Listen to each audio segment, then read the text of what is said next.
Why Cody Rhodes going after Seth Rollins at WrestleMania instead of Roman Reigns makes sense. Quick recap here. On SmackDown, Cody Rhodes announced who he was going to be challenging at WrestleMania after winning the Royal Rumble.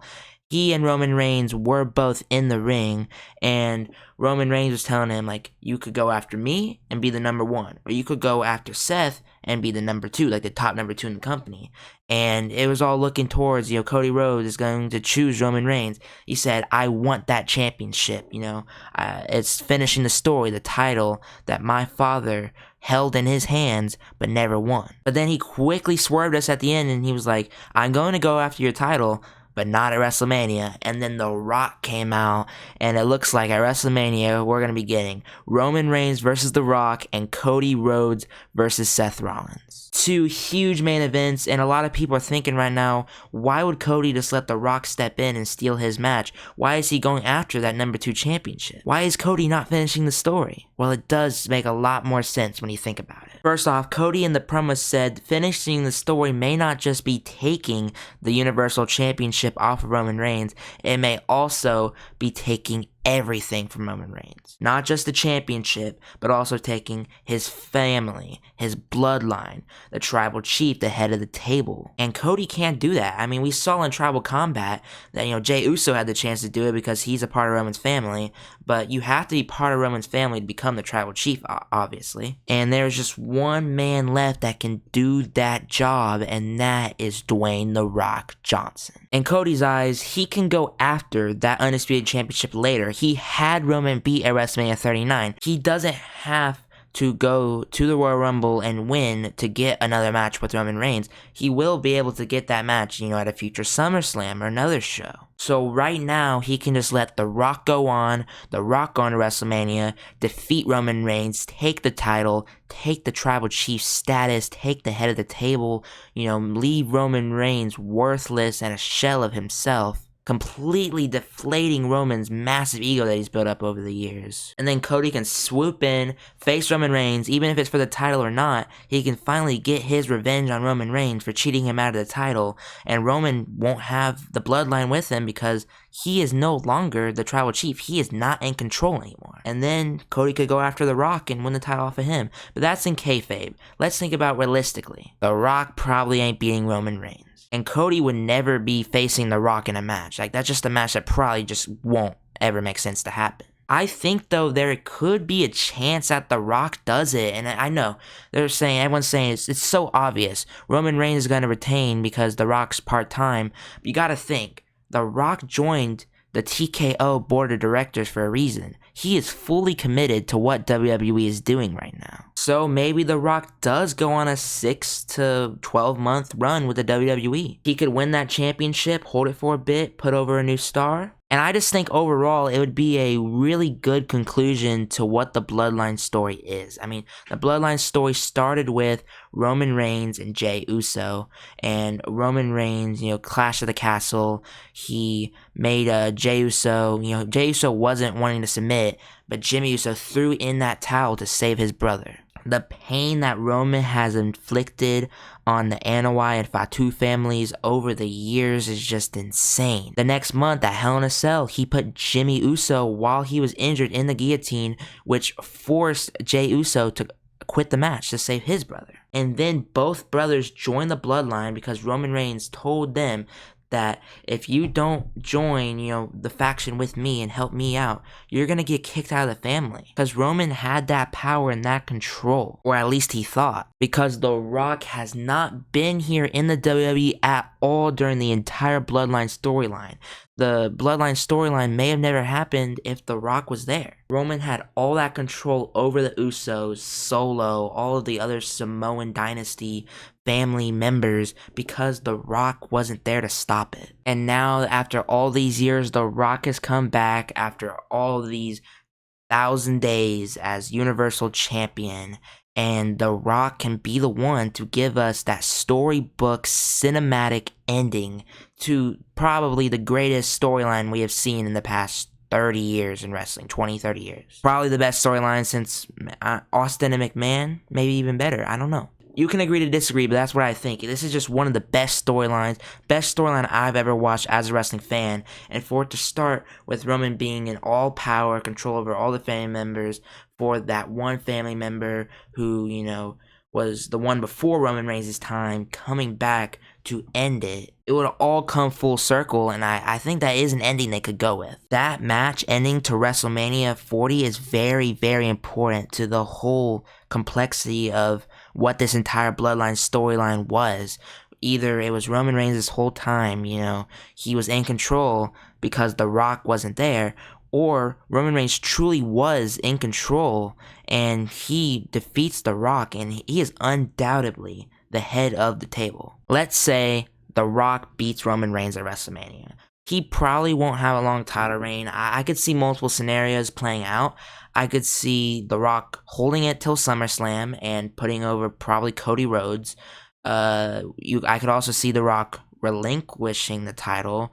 Him saying, the wrestlers who bust their ass every single day, are on the road 300 days a year, they deserve, to compete for this title, while I'm not here. And so he relinquishes the belt. He's the head of the table, the tribal chief. He got what he wanted.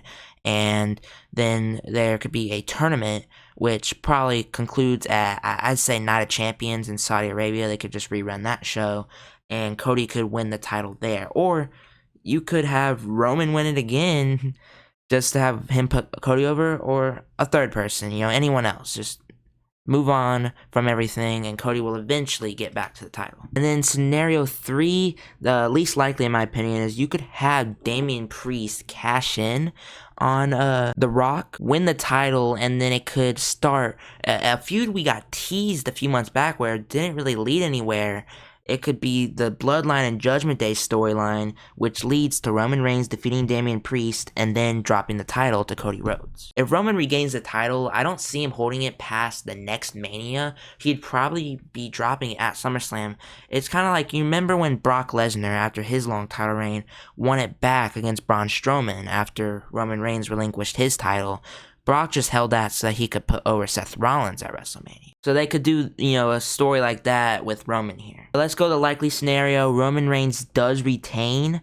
You could either have Cody work his way to Roman at SummerSlam, or you could have Cody go back at WrestleMania 41 and challenge Roman Reigns. Now, no, do not have Cody win 3 Rumbles in a row. I know it would be history making, but come on, no one 3 in a row would just be kind of crazy, and I think it would, not as many people would be behind Cody because he wouldn't really be seen as an underdog anymore. I think perfect timing would be Cody versus Roman at SummerSlam, even though I know it's a big enough conclusion to happen at a WrestleMania.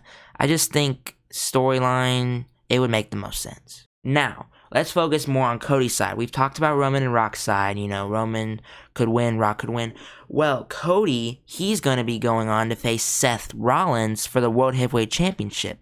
Why did he pick the second title? Well, it makes sense. Seth on Raw talked about how this championship, this is the Workhorse Championship. This is the Ric Flair title. This is the Dusty Rhodes title. While that WWE Undisputed Universal Championship, that is, the Hollywood title. Roman Reigns, Hulk Hogan, Ultimate Warrior. What kind of wrestler do you want to be, Cody? Do you want to prove to everyone that, you're this famous big attraction? Or do you want to prove to everyone that you are the best damn wrestler this company has? You are the workhorse of all workhorses. That's what does territory days. It wasn't just WWF on top. That was the workhorse company. You were the champion of WCW. You were the workhorse of the wrestling industry. Busting your ass night in and night out, defending that championship everywhere you go, proving that you are the best that the world has for wrestling. And Dusty proved that by winning the World Championship. And Cody has stated that winning that championship isn't finishing the story. Just like for Dusty winning the WCW Championship wasn't the end. He still obviously, in kayfabe, would want to go after eventually the top prize, which was the WWF title. Which is the same for Cody. I mean, he wants to go after that World Championship, to be that workhorse champion, but it's still not the end of the story.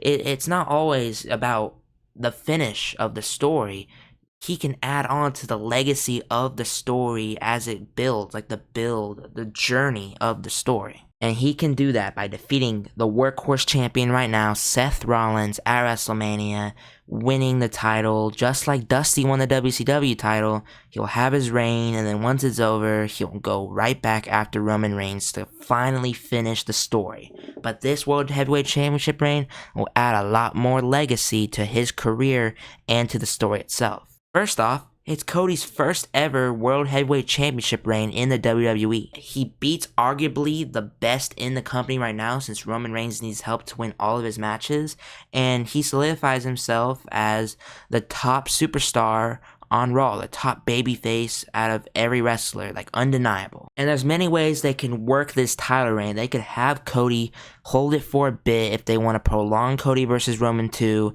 until WrestleMania 41. Or they could have him get cashed in on by Damian Priest right after winning it. I mean, they could legit have Cody beat Seth Rollins and then Damian Priest cash in at WrestleMania. You know how huge that would be? The heat that would generate for the Judgment Day. I know they have so much heat, but my God, they would just be on a different level of hatred. You could also do the Raw after Mania, like a big moment for Damian Priest, and then Cody drops the title. You know, he got his Mania moment though, and he can move on to going after Roman. But this begs the question, if you're gonna have Cody lose the title right after winning it, why did he even win the Royal Rumble? Well, I think that Cody was never planned to win the Royal Rumble. It happened because CM Punk tore his tricep at the very beginning of the match, and so they probably called an audible, and they were like, well, we can't have Punk winning because we know he's probably not going to make it to WrestleMania, so why waste that win? Let's give it to Cody Rhodes. Cody's original plan was probably, I guess, to face Randy Orton at WrestleMania, because Rock versus Roman was already set in place, so I guess at this point, since Seth no longer has CM Punk to face, who is the second biggest opponent that Seth can face at WrestleMania? That's Cody Rhodes. So I think it was an excellent call by WWE to have Punk get eliminated, Cody winning his back-to-back Royal Rumble, the fourth superstar to ever do it, and that is just the perfect replacement to still give Seth his first Mania main event, to give us a huge World Heavyweight Championship match, and to give Seth the reason to not go and get surgery and relinquish the belt. And this Royal Rumble win for Cody, last year he chose Roman Reigns because it was the only option, and this year he chooses Seth. It adds a lot more prestige to that World Heavyweight Championship. For Seth to bring that title in May 2023 from non-existent, build that title all the way up and add his prestige to the point where Roman Reigns is literally right there, the man that Cody had pinned last year before Paul Heyman screwed him over.